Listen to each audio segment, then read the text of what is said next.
At Plymouth Plantation in Massachusetts, historians have created a living museum, a place where people can go to see what Puritan New England was really like. But how do historians know about the little details of Puritan daily life? How do they know, for example, how Puritans worked, how they dressed, and how they raised their children? Puritan literature tells us a lot about their beliefs, but it doesn't tell us much about their everyday lives.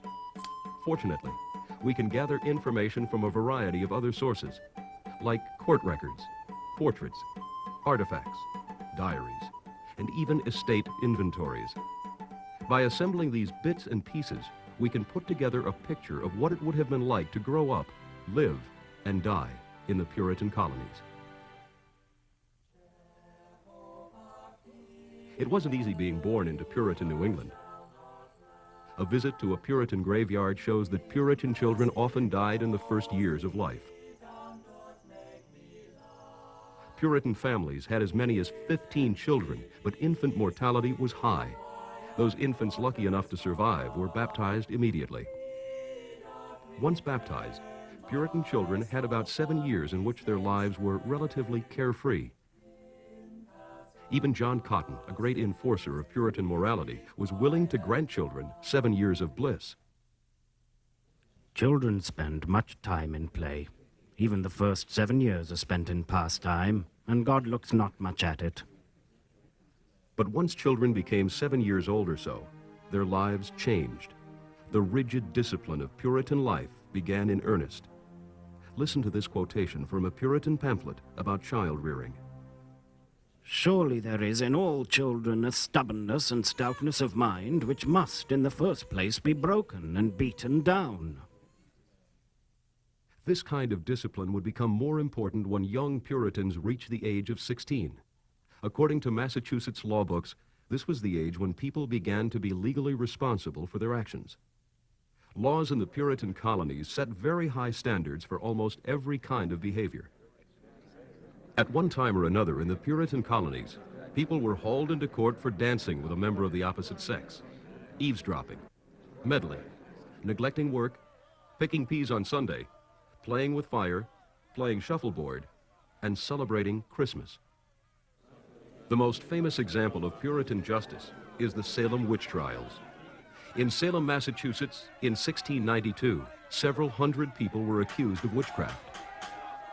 One witch who was put to death was a woman who walked through muddy roads without getting dirty, children who got sick, and a man who was killed accidentally when his gun went off were thought to be victims of witchcraft. 20 people who were convicted of witchcraft were executed. But few Puritan lives were disrupted by this kind of upheaval.